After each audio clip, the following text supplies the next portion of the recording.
ಗುಬಿ ತಾಲೂಕಿನಲ್ಲಿ ರೈತರ ಜಮೀನನ್ನ ಎಚ್ಎಎಲ್ಗೆ ಪಡ್ಕೊಳ್ಳುವಂತಹ ವಿಚಾರಕ್ಕೆ ಸಂಬಂಧಪಟ್ಟಂತೆ ಇದೀಗ ಗುಬಿ ಶಾಸಕ ಎಸ್ಆರ್ ಶ್ರೀನಿವಾಸ್ ಕೂಡ ಪ್ರತಿಕ್ರಿಯೆಯನ್ನ ಕೊಟ್ಟಿದ್ದಾರೆ.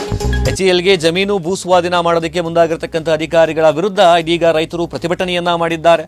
ರೈತರ ಜಮೀನನ್ನ ಭೂಸ್ವಾಧೀನ ಮಾಡಿಕೊಳ್ಳೋದಕ್ಕೆ ಮುಂದಾಗಿರತಕ್ಕಂಥ ಅಧಿಕಾರಿಗಳು ಯಲ್ಲಾಪುರ, ತಿಮ್ಮಳಿಪಾಳ್ಯ, ಸೋಪನಹಳ್ಳಿ, ಕಾವಲ್, ಅದೇ ಜೊತೆಗೆ ಕುಂದರಹಳ್ಳಿ, ಬಿದರೆಹಳ್ಳ, ಸಾಗರಹಳ್ಳಿ ಗ್ರಾಮಗಳ ರೈತರು ಜಮೀನನ್ನ ಇದೀಗ ಭೂಸ್ವಾಧೀನ ಪಡಿಸಿಕೊಳ್ಳೋದಕ್ಕೆ ಮುಂದಾಗಿರತಕ್ಕಂಥದ್ದು. ಈಗಾಗಲೇ ಕೂಡ ಸುಮಾರು 610 ಎಕರೆ ಜಮೀನನ್ನ ಎಚ್ಎಎಲ್ ವಿಭಾಗ ತಮ್ಮ ಸ್ವಾಧೀನಕ್ಕೆ ಪಡೆದುಕೊಂಡಿದೆ. ಹೆಚ್ಚುವರಿಯಾಗಿ ಜಮೀನು ಕೇಳ್ತಾ ಇರತಕ್ಕಂತಹದ್ದು. ಹೀಗಾಗಿ ಇದರ ವಿರುದ್ಧವಾಗಿ ಅಸಮಾಧಾನವನ್ನ ವ್ಯಕ್ತಪಡಿಸಿದ್ದಾರೆ. ಕೆಐಡಿಬಿಎಲ್ನ ಮೂಲಕವಾಗಿ ಸ್ವಾಧೀನ ಪ್ರಕ್ರಿಯೆ ನಡೆಸಲಾಗ್ತಾ ಇದೆ. ಜಮೀನುಗಳು ಪಿತ್ರಾರ್ಜಿತವಾಗಿರ್ತಕ್ಕಂಥ ಜಮೀನುಗಳಾಗಿದ್ದು ಅದರ ಮೇಲೆ ಮುಂದಾಗಿರ್ತಕ್ಕಂಥ ಅಧಿಕಾರಿಗಳು ಸದರಿ ಜಮೀನುಗಳು ವ್ಯವಸಾಯಕ್ಕೆ ಫಲವತ್ತಾಗಿರ್ತಕ್ಕಂಥ ಜಮೀನು.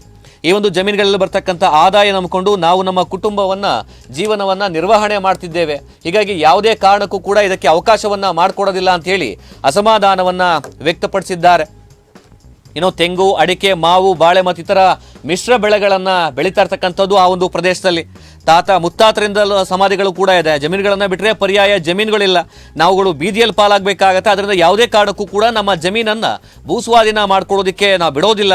ನಮ್ಮ ಜಮೀನನ್ನ ನಮಗೆ ಬಿಟ್ಕೊಡಿ ಅಂತ ಹೇಳಿ ಇದೀಗ ರೈತರು ಪ್ರತಿಭಟನೆ ಮಾಡಿದ್ದಾರೆ. ಈ ಒಂದು ವಿಚಾರಕ್ಕೆ ಪ್ರತಿಕ್ರಿಯೆಯನ್ನ ಕೊಟ್ಟಿರ್ತಕ್ಕಂಥದ್ದು ಗುಬ್ಬಿ ವಿಧಾನಸಭಾ ಕ್ಷೇತ್ರದ ಶಾಸಕರಾಗಿರ್ತಕ್ಕಂಥ ಎಸ್ಆರ್ ಶ್ರೀನಿವಾಸ್. ಅರಣ್ಯ ಇಲಾಖೆಗೆ 1000 ಎಕರೆ ಕೇಳಿದರೆ 2000 ಎಕರೆ ಪರ್ಯಾಯ ಜಮೀನು ಕೊಡುವುದಾಗಿ ಹೇಳಿದೆ. ಅರಣ್ಯ ಇಲಾಖೆ ಕೇಂದ್ರ ಸರ್ಕಾರದ ಅಧೀನದಲ್ಲಿಯೇ ಕೂಡ ಇದೆ. ರಾಜ್ಯ ಸರ್ಕಾರದ ವತಿಯಿಂದ ಈ ಕುರಿತು ಪತ್ರದಲ್ಲಿ ಮಾಹಿತಿ ನೀಡಿದೆ. ರೈತರ ಜಮೀನನ್ನ ಒಕ್ಕಲೆಬ್ಬಿಸುವ ಕೆಲಸ ಮಾಡಬಾರ್ದು.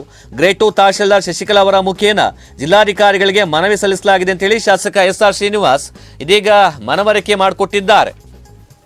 ಅದು ಕೇಂದ್ರ ಸರ್ಕಾರದ ಅಧೀನದಲ್ಲಿ ಇರ್ತಕ್ಕಂಥದ್ದು. ನೇರವಾಗಿ ತಗೊಂತ ಇಲ್ಲ ಅಂತ ಇಲ್ಲ, ನೇರವಾಗಿ ತಗೊಂತಾರೆ. ಕೆಡಿಬಿ ಅಕ್ವಿಷನ್ ಮಾಡ್ತಾರೆ. ಇದೆಲ್ಲ ಪ್ರೊಸೀಜರ್ ಆಗಲೇಬೇಕಾಗುತ್ತೆ. ಅದಕ್ಕೆ ನಾವು ಈ ಜಮೀನಿಲ್ಲ, ಇವ್ರಿಗೆ ಅವೈಲಬಿಲಿಟಿ ಇಲ್ಲ ಅಂತಂದ್ರೆ ತಗೊಳ್ಳಿ, ನಾವು ಏನಾದ್ರು ಅಭ್ಯಂತರ ಮಾಡ್ತಿರ್ಲಿಲ್ಲ. ಬೇರೆ ಜಮೀನು ಅವೈಲಬಿಲಿಟಿ ಇರೋದ್ರಿಂದ ಇದನ್ನ ಬಿಟ್ಟು ತಗೊಳ್ಳಿ, ಫಾರೆಸ್ಟ್ ಲ್ಯಾಂಡ್ ಪಕ್ಕದಲ್ಲಿ ಇದೆ ಅಂತಕ್ಕಂಥದ್ದು ಒತ್ತಾಯ. ಫಾರೆಸ್ಟ್ಗಳನ್ನ ಏನು ಸೇವೆ ಮಾಡಬೇಕು, ಹಂಗಾಗಿ ನಾವು ಫಾರೆಸ್ಟಿಗೆ ಇದು ಮಾಡಲ್ಲ ಅಂತೇಳಿ ಇದ್ದೀರ. ನಾನು ಆಗ್ಲಿಂದಲೂ ಹೇಳ್ತಾ ಇದ್ದೀನಿ, 1 ಎಕರೆ 100 ಎಕರೆ ತಗೊಂಡ್ರೆ ನಾವು 200 ಎಕರೆ ಕೊಡ್ತೀವಿ. ನಮಗೆ ಲ್ಯಾಂಡ್ ಇದೆ, ನಮಗೆ ಕೊಡೋಕ್ಕೆ ಫಾರೆಸ್ಟ್ ಲ್ಯಾಂಡ್ ಕೊಡೋಕ್ಕೆ ಜಾಗ ಇದೆ ಅಂತ. ಫಾರೆಸ್ಟ್ ಲ್ಯಾಂಡ್ಗೆ ನಮ್ಗೆ ಗೋಮಾಳ ಅಂತವಿದೆ. ಅವರು 1000 ಎಕರೆ ತಗೊಂಡ್ರೆ 2000 ಎಕರೆ ಕೊಡ್ತೀವಿ ನಾವು. ಅದೇ ಥರನೇ ಕೇಂದ್ರ ಸರ್ಕಾರಕ್ಕೆ ಹಿಂದೆ ಪ್ರಸ್ತಾವನೆ ಸಲ್ಲಿಸಿರ್ತಕ್ಕಂಥದ್ದು. ನೀವು ಪಕ್ಕದಲ್ಲಿ ಈಗ ಫಾರೆಸ್ಟ್ ರಿಲೀಸ್ ಮಾಡೋಕ್ಕೆ ಅವಕಾಶ ಇರ್ತಕ್ಕಂಥದ್ದು ಕೇಂದ್ರ ಸರ್ಕಾರಕ್ಕೆ. ನಾವು ಕೇಂದ್ರ ಸರ್ಕಾರಕ್ಕೆ ಹೇಳಿದ್ದೀವಿ. ಅಲ್ಲೇ ಕೇಂದ್ರ ಸರ್ಕಾರಕ್ಕೆ ಇದೀಗ ವರದಿ ಕೂಡ ನಾವು ತಲುಪಿಸಿದ್ದೀವಿ. ಹಿಂದೆ ಅಲ್ಲಿ ಸುಮಾರು 4-5 ವರ್ಷದ ಹಿಂದೆನೇ ಕಳಿಸಿದ್ದೀವಿ. ಅವಾಗಲೇ ಅವರು ಪ್ರಸ್ತಾವನೆ ಇಟ್ಟಿದ್ರು. ಆ ಸಂದರ್ಭದಲ್ಲಿ ನೀವು ರೈತರ ಜಮೀನು ತಗೊಂಬಾಡಿ, ನೀವು ಫಾರೆಸ್ಟ್ ಲ್ಯಾಂಡ್ ತಾಳಿ, ಅದಕ್ಕೆ ಆಲ್ಟರ್ನೇಟ್ ನಾವು ಕೊಡೋಕೆ ರೆಡಿ ಇದ್ದೀವಿ. ನೀವು 1000 ಎಕರೆ ತಗೊಂಡ್ರೆ 2000 ಎಕರೆ ನಾವು ಫಾರೆಸ್ಟಿಗೆ ಕೊಡ್ತೀವಿ. ಫಾರೆಸ್ಟ್ಗೆ ಇಲ್ಲ ಅಂತ ಹೇಳ್ತಾ ಇಲ್ಲ.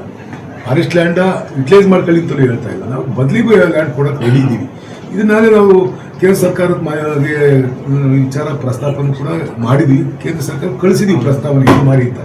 ಅದ್ಯಾಕೆ ಇದನ್ನು ಕೇಳಿರೋ ಗೊತ್ತಿಲ್ಲ. ಅದ್ರ ಬಗ್ಗೆ ಮಾಹಿತಿ ಇಲ್ಲ, ನಮಗೆ ತಗೊಬೇಕೀಗ.